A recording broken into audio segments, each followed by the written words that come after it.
e mostrar aqui para vocês o livro que eu estou lendo. Olha, O Problema da Ansiedade. Eu estou gostando muito desse livro. Por quê? Eu já li vários livros sobre ansiedade, né? E esse livro em si, ele vai tratar da ansiedade na perspectiva cristã, né?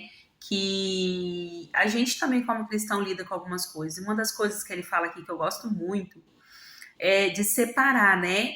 Porque existe a ansiedade comum que todos nós temos, mas existe o TAG, que é o transtorno de ansiedade generalizada. Que aí o que acontece? A gente precisa se cuidar para não chegar no TAG. Por isso que Jesus falou tanto sobre a ansiedade, sobre as preocupações desse mundo, né? Tem um porquê. Porque se a gente não cuida da ansiedade comum, que é a ansiedade que a gente se prepara, muitas das vezes ela é preventiva, mas se a gente deixa, se a gente adoece pela ansiedade, que é o adoecer pelo excesso de medo, a ansiedade ela e o medo são primas irmãs. Então, todas as vezes que eu chego a ter uma crise de ansiedade, na verdade, eu estou tendo um excesso de medo muito grande, aí a gente já chega no adoecimento, que aí vem para o TAG, que é o transtorno de ansiedade generalizada. Então, esse livro ele fala muito, muito sobre essa questão da gente se cuidar agora para a gente não chegar nessa questão do TAG. E uma das coisas que eu acho importante a gente falar é que quando a gente fala sobre saúde mental, quando a gente fala sobre os dilemas da alma, são dores que não são visíveis. E muitas pessoas, muitas das vezes, por falta de sabedoria ou falta de conhecimento, ou baseado nas suas próprias experiências, elas acham que aquilo que funcionou para elas vão funcionar para o outro. Então, muitas das vezes as pessoas dão um monte de dica, né? Principalmente no meio cristão, né? No meio religioso. Ah, é falta de fé, você precisa orar mais, você não está orando o suficiente, ou você precisa jejuar mais. E tudo isso a pessoa já tem feito. E então a gente precisa ter muito tato para tocar na dor do outro, né?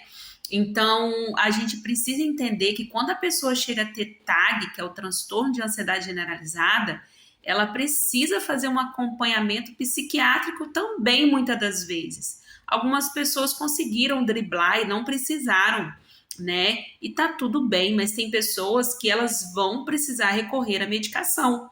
E a gente precisa olhar para a medicação também como uma ferramenta usada por Deus também, porque às vezes a medicação ela vai ser aquilo que vai impedir a pessoa de fazer até algo contra a própria vida. Eu atendo muitos pacientes que já foram para o pronto-socorro porque tiveram crise de ansiedade muito profunda, né? A psicanálise não trabalha com diagnóstico. Então, quando esse paciente chega até mim com uma crise de ansiedade, a gente vai procurar entender o que está acontecendo na vida dessa pessoa que levou ela a chegar nessa condição, né? A gente não trabalha com diagnóstico, mas a gente não descarta o diagnóstico que chegou até nós, né? Então, a gente trabalha em parceria.